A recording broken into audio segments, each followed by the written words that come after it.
अजिबात विचारत नाही. 3 तारखेपासून बसलं तर एकदा डेलिगेशन बोललेलं नाही. किती लाजिरवाणी गोष्ट आहे सांगा. आज सगळ्या मंत्र्यांना नको तिथे जायला वेळ आहे, नको तिथे पैसा खर्च करायला वेळ आहे. जरा मागितलं की 1000 कोटी तुम्ही एका दिवसात पैसे देऊन टाकता. हा आता वर्षात तुम्ही अगोदर 5,500 कोटी डिक्लेअर केलेले आहेत, आपल्यापासून मागं पडलेले ते आमचे बांधव आहेत. दोष कोणाचा सांगा ना. 1 तारखेपासून आझाद मैदान आंदोलन सुरू आहे. 3 तारीख आणि आम्ही ठरवलं ते 1 तारखेपासून. 1 तारखेपासून ठरलं होतं ना. तुम्हाला माहित नाहीये, आमचं ठरलं होतं 1 तारखेपासून, बरोबर ना.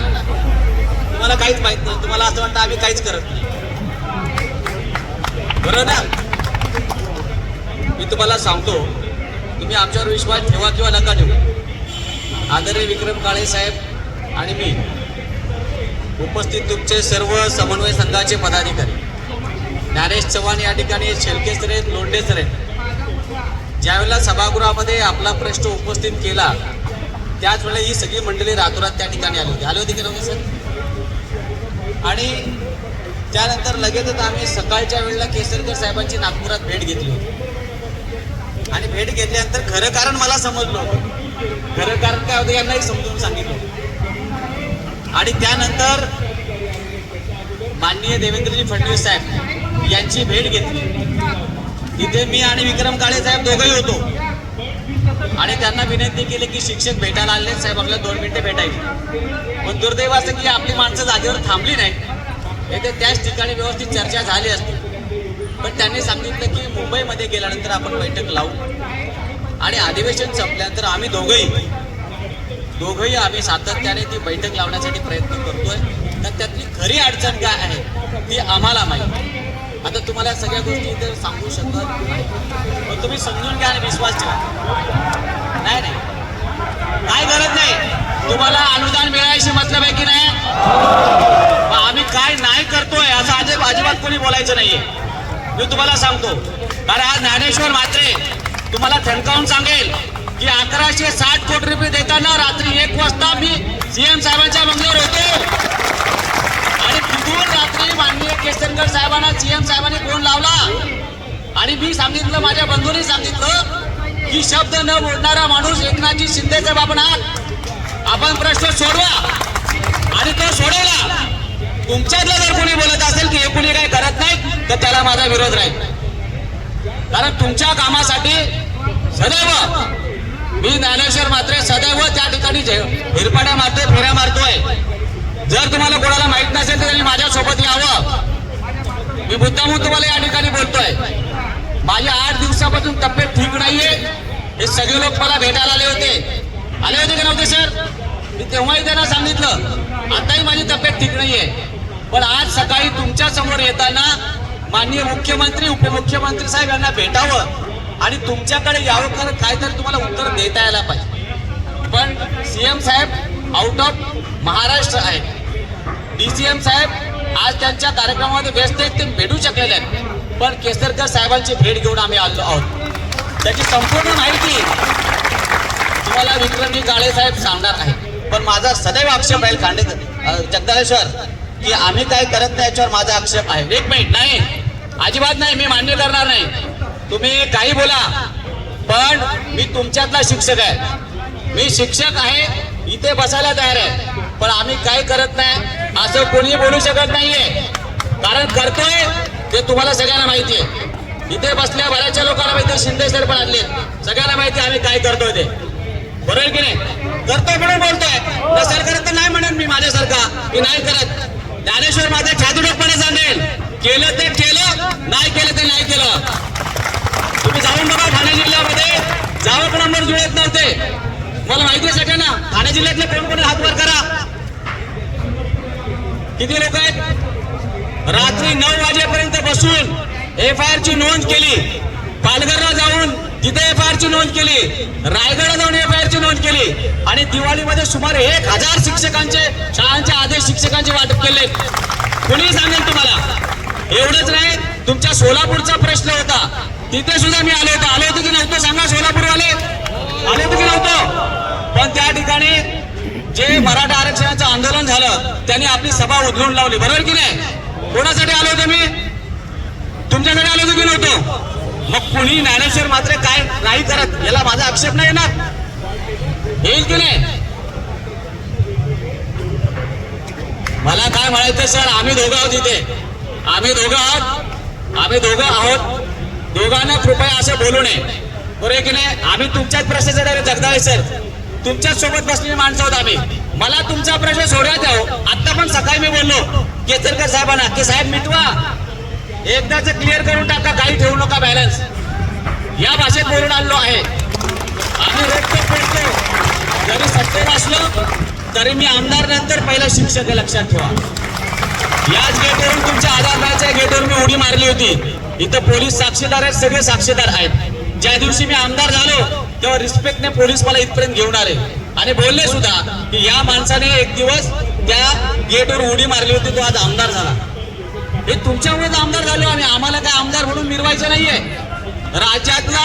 राज्यातला प्रत्येक शिक्षक फोन करतो आणि त्या प्रत्येक शिक्षकाच्या प्रश्नाला माझं उत्तर असतं की नाही? कोणी फोन करतो, उत्तर असतं की नाही? कोणी सांगेल सातत्याने, कधी थांबलो नाही घरामध्ये एक दिवस सुद्धा. माझी आई मला बोलते 4 दिवसापासून, अरे ज्ञानेश्वर तुझा चेहरा का असा झालाय, तू आराम का करत नाहीस? म्हटलं आराम नाही, शिक्षकांना न्याय मिळवून द्यायचा आहे, हा तुझा आशीर्वाद आहे आणि त्यासाठी झटतोय. एक दिवस पण घरामध्ये नाही, फक्त शिक्षक आणि शिक्षकांच्याच कामासाठी लढतोय आणि सगळ्यात पहिलं प्राधान्य तुमच्या अनुदानाला आहे. लोंढे सर, खरं आहे की नाही लोंढे सर? मी कधी सांगितलंय पेन्शन 2 नंबर, 1 नंबरला अनुदान. मी आमदार नव्हतो तेव्हाही प्रयत्न करतो, पण आज आमदार झालोय, माझं कर्तव्य आहे. तुम्ही कशाला मला सांगायला पाहिजे की आम्हाला अनुदान द्या? आमची जबाबदारी की नाही? आणि ती जबाबदारी नेटाने पार पडतो, तुम्हाला माहिती म्हणून सांगतो. आज मी सकाळी 7ला घर सोडले कशासाठी? की सीएम साहेबांना लवकरच जाऊन भेटेल आणि सांगेल साहेब की काहीतरी करा. पण तुम्हाला सांगतो, अधिवेशनानंतर मी 2दा भेटलो सीएम साहेबांना आणि त्यांना सांगितलं साहेब आपल्याला प्रश्न मिटवायचा आहे. येणाऱ्या अर्थसंकल्पीय अधिवेशनामध्ये पैशाची तरतूद करा आणि 1 जानेवारी 2024 पासूनच अनुदान द्या. सीएम साहेब सुद्धा तुम्हाला सांगतील. त्यांनी सांगितलं की आपण बैठक घेऊ आणि चर्चा करू. मला वाटतं परवा दिवशी पण तुम्ही मुंबईमध्ये शिक्षक भेटायला गेले होते ना साहेबांना? गेले होते की नाही? काय सांगितलं साहेबांनी उत्तर? काय सांगितलं? बैठक लावून प्रश्न सोडवतो की नाही? लक्षात ठेवा, आम्हाला माहिती आहे या महाराष्ट्राचे मुख्यमंत्री एकनाथजी शिंदे साहेब, उपमुख्यमंत्री देवेंद्र फडणवीस साहेब आणि अजित दादा सुद्धा आपल्याला न्याय दिल्याशिवाय गप्प बसणार नाहीत, हे मला या ठिकाणी तुम्हाला सांगावंसं वाटतंय. आणि केसरकर साहेबांची काय अडचण आहे ती मला माहिती. म्हणून माझी विनंती आहे की आपण सगळ्यांनी पॉझिटिव्ह बोला की ज्या सरकारने आपल्याला 1160 कोटी रुपये दिलेत की नाही, पुढचा टप्पा आपण जो काय असेल तो आपल्याला 1 जानेवारी 2024 पासून हे सरकार देणार आहे. आणि त्याकरता आम्हाला आमचे प्रयत्न करू द्या, काही गरज नाही. माझ्यासारख्या शिक्षकाला तरी सांगण्याची गरज नाही की ज्ञानेश्वर मात्र तुम्ही हे करा, गरजच नाहीये. माझं काम आहे, माझी जबाबदारी आहे. मी आमदार तुमचा आहे, काळे साहेब सुद्धा तुमचे आमदार आहेत. तुमचा त्यांच्या बाबतीत काय गैरसमज मला माहित नाही, पण ते सुद्धा प्रयत्न करतात, मी तुम्हाला सांगतो. लक्षात ठेवा, ते सत्तेत आल्यापासून काळे साहेब आणि मी दोघं सगळीकडे फिरतोय, मी तुम्हाला सांगतो. बरोबर आहे की नाही? काळे साहेब ते पूर्वी पण करायचे, पण सत्तेत आल्यापासून ते अभ्यासू व्यक्तिमत्व आहेत, सिनियर आहेत. त्यांना बऱ्याचशा गोष्टी त्यातल्या, मी जरा नवीन आहे, पटकन भडकतो, पण ते संयमी आहेत.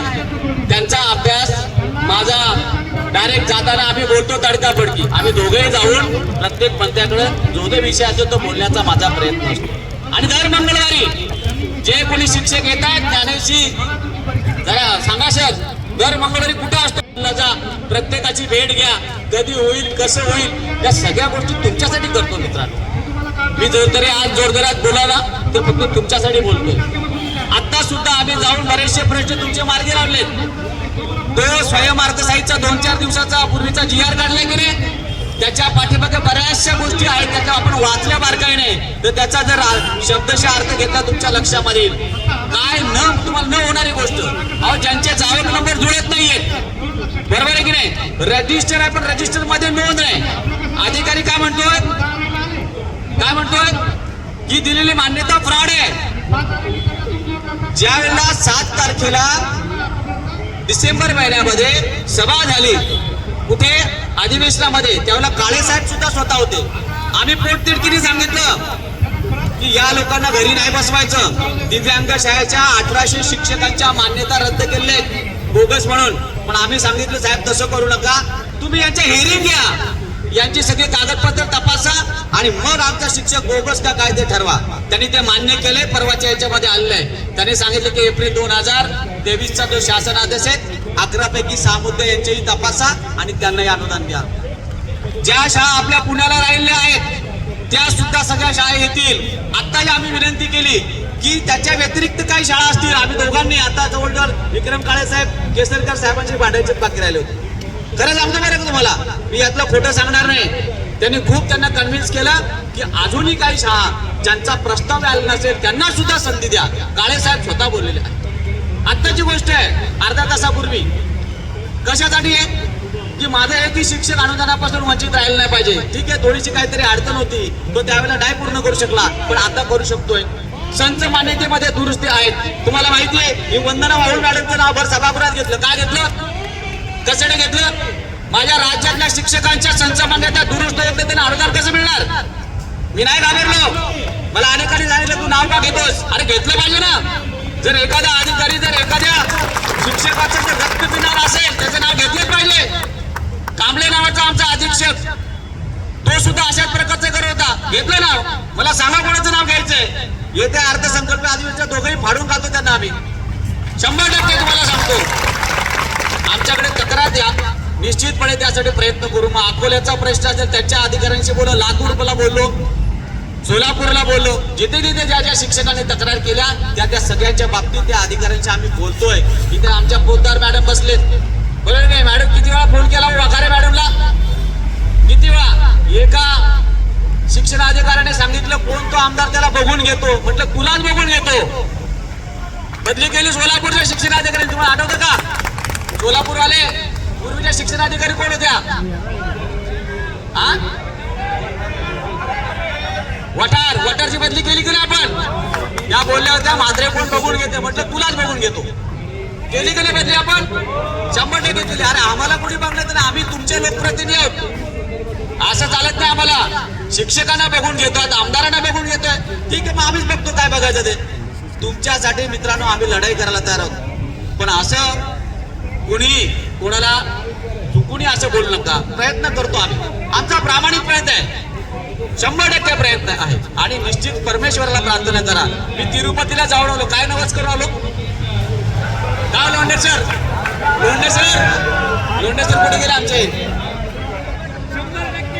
तेच बोलले तेव्हा आम्ही हातामध्ये जो लढा उभारलाय की नाही त्या या लढ्याला यश मिळू दे. सगळ्या शिक्षकांना 100% अनुदान मिळू दे. लोंढे सर पाणी मिळू बघा, ते साक्षीदार आहेत. मी VIP लाईनचं दर्शन होतं आम्हाला. होतं की नाही? तब्येत बरी नव्हती. काळे साहेब VIP दर्शन होतं. मी म्हटलं जाऊ दे बाजूला. 5 तास लाईन मध्ये उभं राहिलो आम्ही रेग्युलर लाईन मध्ये. तिथले लोक पण की वो आमदार कसे काय रेग्युलर लाईन मध्ये आले. म्हटलं नाही आलोय, नवस फेडायला आलोय. 1160 कोटी रुपये दिले आहेत. आता पुढचा टप्पा सुरक्षित सगळ्यांना 100%चा मिळावा याकरता. बरोबर ना सर? खरी गोष्ट आहे. आम्ही सगळ्या गोष्टी घेऊन मनामध्ये फिरत असतो मित्रांनो. 100% तुमच्यासाठी येतो. पण इथे आल्यानंतर काय सांगावं त्याकरता माझा प्रयत्न असतो. काळे साहेबांचाही तोच प्रयत्न की गेल्यानंतर शिक्षकांना काय सांगावं. रोज नेहमी जाऊन तेच ते सांगून चालणार नाहीये. मी रोज आझाद मैदानचे अपडेट घ्यायचो की नाही सर? रोज किती लोक आले, किती लोक बसलेले आहेत, या सगळ्या गोष्टीचे अपडेट घेत होतो मी रोज. आणि आज म्हटलं आज काहीतरी हातात घेऊन आपण सगळ्या शिक्षकांना भेटलं पाहिजे याच उद्देशाने सकाळपासून आलो होतो. पण दुर्दैव की आज मुख्यमंत्री अवेलेबल नाहीत, उपमुख्यमंत्री आलेले आहेत. हा विषय त्यांच्याच कोर्टामध्ये आता होणार आहे. जो मागच्या वेळेला झाला होता तो सुद्धा त्यांच्यात. आणि संध्याकाळी स्वतः अजितदादांना सर भेटणार आहे अर्थमंत्री की जे पैसे देणार आहेत ना त्यांनाच ते भेटणार आहेत. अजून पुढचं ते सांगतील. मी आता पुढचं त्यांना सांगणार, तुम्हाला काय सांगणार नाही. पण विश्वास ठेवा, ज्यांची पटसंख्या कमी आहे 30 पेक्षा आत्ता आम्ही भांडलोय की साहेब जर 24 पटसंख्या असेल 20 पेक्षा जास्त असेल त्यांना पण संधी द्या. त्यांनी सांगितलं डाटा पूर्ण येऊ द्या, निश्चितपणे ते पण करूया. मग सगळ्या गोष्टी तर आम्ही करून घ्यायला तयार आहोत. चिंता करण्याचं काय कारण नाही. जरी सेल्फ फायनान्सचा तो शासन आदेश जरी निघाला असेल तरी आम्ही सांगितलं की सगळ्या उपसंचालकांची बैठक तुम्ही लावा, आम्हा दोघा आमदारांना बोलवा आणि सगळ्यांना तुम्ही सांगा की आम्ही या गोष्टी करणार आहोत आणि किती दिवसामध्ये करणार आहोत. आम्ही सांगितलं 2 महिन्यामध्ये तुमचं हे सगळं संपेल ना. येत्या अधिवेशनाच्या अगोदर जरी संपलं तर पुढचा टप्पा देण्यासाठी काय फरक पडणार आहे. पुढच्या जानेवारीची डिसेंबरची वाट बघण्याची आपल्याला गरज नाही. आता आपण देऊ शकतो हे आम्ही पटवून दिलंय. पण त्यासाठी आपल्याला हायकमांड कडनं ते करून घ्यावं लागणार आहे. आणि मी तुम्हाला शब्द देतो या ठिकाणी, मी आणि विक्रम काळे साहेब दोघेही सीएम साहेब आणि दोघे DCM यांच्या मागे लागून 100% तो प्रयत्न आपण करणार म्हणजे करणारच हे तुम्हाला या ठिकाणी मी आश्वासित करतो. तुम्ही विश्वास ठेवा नाही तर नका ठेवू. बऱ्याच लोकांनी रेकॉर्डिंग केलंय, पण आमचा प्रयत्न कुठेही थांबणार नाही हे तुम्हाला या ठिकाणी सांगतो. निश्चितपणे आपण या ठिकाणी बऱ्याच दिवसापासून बायका पोरांसह अनेक लोक या ठिकाणी आलेत. मला प्रत्येकाची जाणीव आहे. जे शिक्षक या ठिकाणी एक्सपर्ट त्यांची मला जाणीव आहे. अनेक शिक्षकांच्या घरी मी गेलो आहे. तुम्हाला शेळके सरांनी सांगितलं अनेकांना आपण मदत केलेली आहे. असा कोणी शिक्षक असेल त्याला मदतीची गरज तुम्ही सांगा, आपण त्याला निश्चितपणे मदत करू आणि त्या शिक्षकाचा प्रश्न सोडवण्यासाठी पूर्णपणे प्रयत्न करू. राज्यातल्या कोणत्याही शिक्षकाला काय अडचण तुम्ही 100% फोन करा. त्यासाठी आमचा तुमचा प्रश्न सोडवण्यासाठी पूर्ण प्रयत्न. पण काही लोक असे असतात, सकाळी पण फोन करतात, संध्याकाळी पण करतात, रात्रीही फोन करतात. आणि एका दिवसात किमान मी काळेसाहेब 200 ते 300 कॉल, जसं तुम्ही उचलत असेल मी सुद्धा 200 ते 300 कॉल स्वतः अटेंड करतो. माझे PA ते तेवढेच कॉल अटेंड करतात, कार्यकर्ते तेवढे अटेंड करतात. तर माझी विनंती आहे की एकाला मेसेज भेटला तर तो मेसेज त्यांनी तसा व्यवस्थित फॉरवर्ड करा. काही लोक कॉल रेकॉर्डिंग करतात आणि पाठवतात. माझी विनंती असं करू नका. कॉल रेकॉर्डिंग करून टाकू नका. कोणाला शंका असेल ना ते एकमेकांशी हितगुज करा. एखादा शब्द इकडे होत असतो आणि त्याचा विपर्यास मात्र राज्यभरात होत असतो. तर तसं करू नका. टेबल टू टेबल चौकशी करणारे आम्ही माणसं आहोत. त्यामुळे विश्वास ठेवा. कुणी काय बोललं काय नाही त्याच्यावर विश्वास न ठेवता प्रयत्न करतो की नाही, आम्ही प्रयत्नशील आहोत. आणि ज्यांची जवळीक आपल्याला पाहिजे, खरंच सांगतो, जसं सरांनी सांगितलं आहे, आम्ही CM साहेबांच्या पण जवळचं आहे, DCM साहेबांच्या पण जवळचं आहे आणि आदित्यनाथच्या जवळचे आहेत. 2 माणसं आहेत, CM आणि DCM, म्हणजे मुख्यमंत्री एकनाथजी शिंदे साहेब आणि देवेंद्र फडणवीस साहेब यांनी मला निवडून आणलेलं आहे. आणि शिक्षकांनी मला सगळ्यांनी सहकार्य केलेलं आहे, बरोबर आहे की नाही. म्हणून त्यांच्याकडे मला अधिकार आहे बोलण्याचा की साहेब तुम्ही निवडून आणले की नाही, तुम्ही तिकीट दिले की नाही. आणि माझ्या सगळ्या शिक्षक बांधवांनी माझ्यासाठी जोर मारलाय. त्यांच्यासाठी आपण प्रयत्न करा. जगदाळे सर तुमचं सुद्धा मला पाठिंबा होता. राज्यातल्या 33 संघटनांचा पाठिंबा होता. त्यामधल्या पूर्ण समन्वय संघाचा मला पाठिंबा होता. म्हणून हा प्रश्न एक शिक्षक म्हणून मला खरंच सांगण्याची गरज नाही. मी माझे प्रयत्न करतच आहे आणि 100% काळेसाहेब सुद्धा या ठिकाणी आहेत. आणि मी तुम्हाला सांगतो आज त्यांची भूमिका फार स्ट्रॉंग होती. मी मवाळ होतो पण त्यांची भूमिका स्ट्रॉंग होती. मी त्यांना आजच सांगितलं होतं की साहेब तुम्ही जास्त बोला, मला थोडंसं कमी बोलताय. पण मी हळूच त्यांच्या कानामध्ये साहेब बोलले की एखाद्या शब्द हळूच त्यांच्या कानामध्ये बोलवतो की साहेब संपवा किंवा सगळं करा. याच्या बाबतीत डिटेलमध्ये काळेसाहेब बोलतीलच.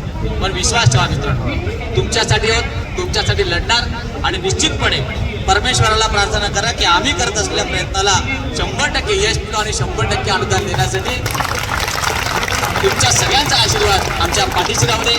एवढं बोलून या ठिकाणी थांबतो. धन्यवाद. मनोगत व्यक्त करावं. बोलो प्रभु रामचंद्र की जय श्रीराम. आता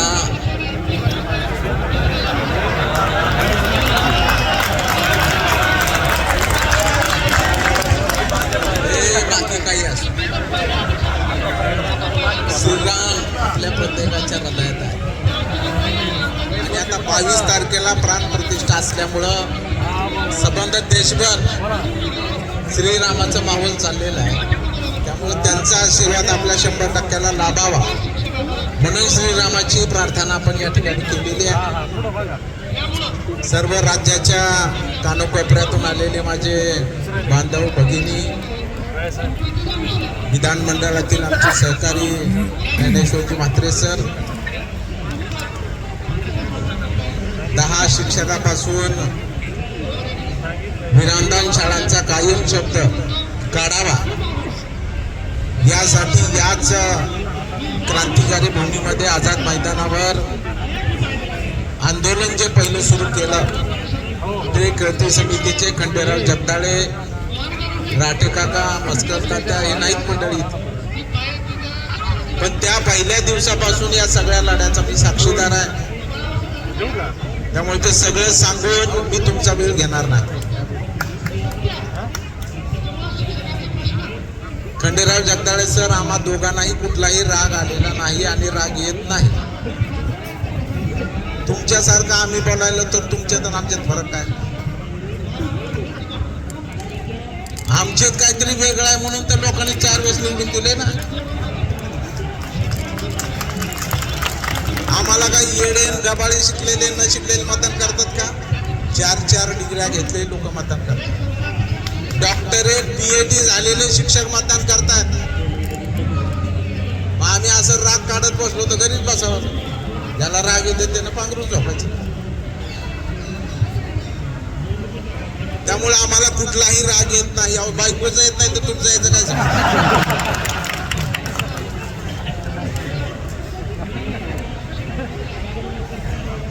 त्यामुळं कुठलाही राग आम्हा दोघाला आलेला नाही, येणार नाही. आता शेळके सर तर माझ्या मतदारसंघातले पण नाही, तरी ते मला बोलतात. कधी रागवले त्यांच्यावर विचारतात, कधी उलट बोलले तुम्हाला. जवान माझ्या मतदारसंघातले, खैरे माझ्या मतदारसंघातले, त्यांनी मला मतही दिले नाही. त्यांच्यासमोर सांगतो. तरी त्यांनी म्हणावं की आमदार विक्रम काळेंनी मी फोन केल्यावर कधी घेतला नाही असं झालं का विचार. यांनी फोन केला आणि मी घेतला नाही असं कधी झालं का विचारा त्यांना. कधी झालं नाही, होणार नाही. आम्ही सकारात्मक आहोत. 4 लोक 5 बोटं कुठं सारखे असतात? 5 बोटं सारखे नसतात. ठीक आहे, 4 म्हटले म्हणजे काय झालं? 96 तर आहेत ना चांगलं म्हणणारे. आपल्याला 100 साठी काम करायचं आणि म्हणून आम्ही सकारात्मक विचार करून काम करतो. गेलं आंदोलन किती तारखेला केलं? याच्या अगोदरचं 29 नोव्हेंबर 30 तारीख होती, बरोबर आहे. 30 ऑक्टोबर दिवाळी होती. किती तारखेला मी इथं आलतो? दुसऱ्या दिवशी 31 ऑक्टोबरला आझाद मैदानावर मी आलो. तुमचं निवेदन घेतलं. ताबडतोब शिक्षण मंत्र्याला आम्ही भेटलो. 4थ्या का 5व्या दिवशी शिक्षण मंत्री आझाद मैदानावर तुम्हाला बोलायला आले होते. रिझल्ट मिळाला काही ना काहीतरी. त्यांनी शब्द दिला. त्याच्यानंतर अधिवेशन झालं. अधिवेशनात एकदा नाही 2दा प्रश्न चर्चेला आला. काय मी बोललो हे मी सांगायची गरज नाही. व्हिडिओ तुमच्या खिशात आहे सभागृहात. की आपण आझाद मैदानावर जाऊन निवेदन घेतलंय, आश्वासन दिलंय की पुढील टप्पा 1 जानेवारी पासून देऊ. नव्हे तर सोशल मीडियावर अशी बातमी फिरते की शिक्षण मंत्र्यांनी शब्द फिरवला. काढा व्हिडिओ बघा, आहे का नाही? आहे का नाही? शिक्षण मंत्र्यांनी काय सांगितलं की नाही मी तसं म्हटलेलं नव्हतं. येणाऱ्या डिसेंबर 24ला आम्ही टप्पावाढ करू. आता 1160 कोटी दिलेत, ते वितरित झालेले नाहीत. अजूनही काही शाळा राहिल्यात. त्या सगळ्या शाळांना अनुदान मिळाल्यानंतर सर्व 1 टप्प्यावर आल्यानंतर पुढील टप्पा देऊन तो डिसेंबर 24ला देऊ असं आश्वासन सभागृहामध्ये शिक्षण मंत्र्यांनी दिलंय. त्याच्यानंतर सुद्धा म्हात्रे सर आम्ही शांत बसलो का नाही? पुन्हा 2 दिवसांनी परत आम्ही ज्ञानेश्वरच्या मधला फोन केला, तुम्ही या. ते 4-5 जण तिथे विधान भवनात आले, पण थोडं मिसकम्युनिकेशन झालं. आम्ही देवेंद्र फडणवीस साहेबाला सभागृहात घेऊन यांना भेटायला बाहेर घेऊन आणतो का नाही? पण मिसकम्युनिकेशन म्हणलं ते दुसरीकडे गेले आणि तेवढ्या वेळात आम्हीच त्यांना भेटलो, निवेदन दिलं. म्हटलं तुम्ही बैठक घ्या, आश्वासन दिलेलं आहे. लोकांनी आंदोलन केलेलं आहे दिवाळीच मध्ये. त्यांनी सांगितलं बैठक घेऊ, केसरकरांना बोलवतो आणि याच्यामधून मार्ग काढू. ते कधी ठरलं? अधिवेशन कधी संपलं? 21 तारखेला, बरोबर आहे. आंदोलन कधी सुरू झालं? आताच 3 तारीख 21 आणि 3 किती दिवस झाले मध्ये? 12 दिवस झाले. त्याच्यानंतर तुम्ही विचारलं तरी का आम्हा दोघाला व काय झालं पुढं, मीटिंग लागली का नाही? तुम्ही जे म्हणाले ना फॉलोअप घ्या, तुम्ही फॉलोअप घ्या सांगायचं गरज ना, आमचं काम तेच आहे फॉलोअप घ्यायचं. विचारलं का नाही ज्ञानेश्वर आम्हाला किंवा मुख्यमंत्र्यांनी उपमुख्यमंत्र्यांनी तुम्हाला शब्द दिलता बैठक घेऊ म्हणून, त्याचं काय झालं विचारायला पाहिजे होतं. तपासावं आम्ही. ठीक आहे, आंदोलन करणं तुमचा अधिकार, आमची परवानगीची तुम्हाला गरज नाही.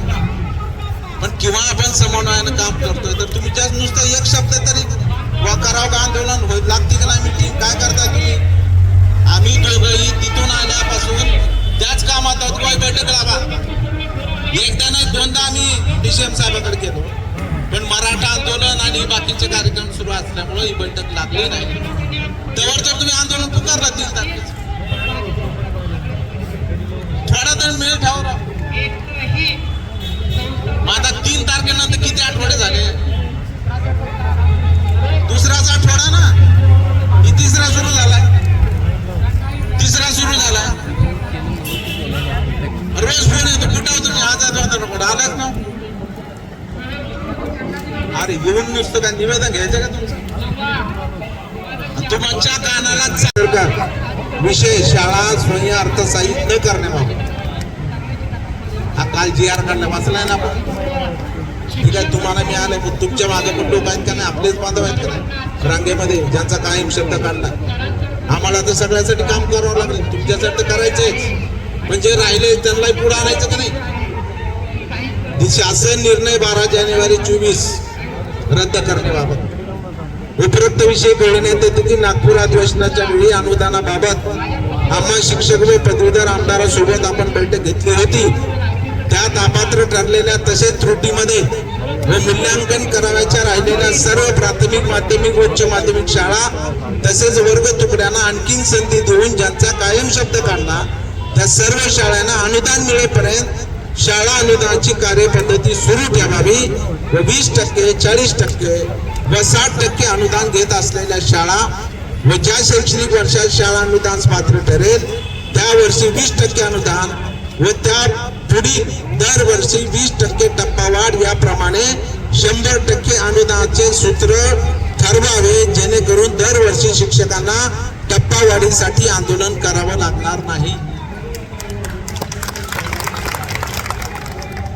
तरी याबाबत तातडीने निर्णय घ्यावा व वरील संदर्भीय स्वयं अर्थसहाय्यित शाळा करण्याचा शासन निर्णय रद्द करावा. ह्या विषय किती बहस झाली आता मात्र सरांचा दाखवू दे का हाल. तेव्हा आज परत आम्ही त्यांना विनंती केली की आज सायंकाळपर्यंत, ते म्हणाले त्यांना बोलवा, म्हटलं आम्ही त्यांना बोलू शकत नाही. ज्ञानेश्वर जेव्हा तिथंच होते म्हणून आम्ही यांना बोलू शकत नाही. तुम्ही अधिकृतपणाने त्यांच्या शिष्टमंडळाला बोलवा, चर्चा करा. आर्थिक वर्ष सुरू व्हायला 2च महिने बाकी आहेत, त्यामुळे तुम्ही काहीतरी निर्णय घ्या. आणि हे टप्पावाढ नव्हे तर सूत्रच लागू झालं पाहिजे, जेणेकरून पुढील टप्प्याला परत इथं येऊन आझाद मैदानावर आंदोलन करा उपाशी पोटी. काल मी महिला भगिनी बघत होतो, एक संक्रांतीच्या दिवशी एक महिला रडत होती, पाहिले आमच्या मॅडम, त्यांचे अश्रू आम्ही पाहिलेत, आम्हालाही त्याची जाणीव आहे. त्यामुळे यासाठी आज सायंकाळपर्यंत निश्चितपणानं काही ना काहीतरी याच्यामध्ये तोडगा निघेल. परत मी रात्री अजितदादांना स्वतः भेटणार आहे आणि त्याच्यावर पण चर्चा होणार आहे. त्यामुळे याच्यामधून मार्ग आम्ही काढू आणि ते काहीतरी तुम्हाला सांगण्यासारखं आशावाद असावं आणि ते शब्द घेऊन यावं, म्हणून आम्ही आज नसतं काल आला असतो, परवा आला असतो, तुमचं निवेदन घेतलं असतं आणि मला 100% अनुदान मिळाले पाहिजे, 10-5 टाळा घेऊन गेलो असतो. काय करायचं? आउटपुट काय? 0. तर असं नको. शेवटी तुम्ही इथं एवढे कष्ट करताय, उपाशी पोटी इथं थांबताय, तुमच्या प्रयत्नाला बी कुठेतरी यश मिळालं पाहिजे, हीच आमची भूमिका आहे. आणि म्हणून निश्चितपणानं आज जे म्हात्रे सरांनी सांगितलं, आपलं वेतन नाही, थकबाकी आपली राहिली गेल्या महिन्याची 2 महिन्याची, त्यासाठी गेल्या आठवड्यात आम्ही प्रयत्न करून ही फाईल दादापर्यंत नेऊन सही घेतलेली होती. आज त्याचा आदेश दुपारपर्यंत निघेल आणि आपलं वेतन पण त्या ठिकाणी नियमित सुरू होईल. पुढेही अडचण येऊ नये ही पण खबरदारी आम्ही घेतोय. त्यामुळे आजही त्या बाबतीतला शासन निर्णय वेतन देण्याचा म्हणजे ते आज काढलं तर खाली जाणं उद्यापर्यंत आणि पुढच्या आठवड्यात ते आपलं वेतन त्या ठिकाणी नक्की होईल ही पण ग्वाही आपल्याला देतो. आणि 1 नोव्हेंबर 5 पूर्वी जे सेवेत लागले त्यांना टप्पा अनुदान असो किंवा अनुदान नसो आणि 1 नोव्हेंबर 5 नंतर जे अनुदानावर आले किंवा 100% आले त्या सगळ्यांना जुनी पेन्शन योजना लागू करावी यासाठी आम्ही दोघंही बांधतोय. आता सुद्धा करीर साहेबाकडं मात्र जाऊन आले. गेल्या आठवड्यात मी घेतोय मुख्यमंत्र्यांसोबत बैठक झाली त्याच्यामध्ये हा विषय आपण घेतला. त्यामुळे 1 नोव्हेंबर 5 पूर्वी म्हटलं की आपण पण त्याच्यामध्ये आलोच. त्याच्यामध्ये काही वेगळं समजायचं कारण नाही. तेव्हा या बाबतीत निर्णय होईल तेव्हा आपल्या सगळ्यांच्या सगळ्यातून निर्णय असेल ही काळजी घेण्याचं काम आम्ही जरूरपणाने घेऊ ही पण ग्वाही मी आपल्याला या ठिकाणी देतो आणि आपल्या सर्वांची रजा घेतो. जय हिंद, जय महाराष्ट्र.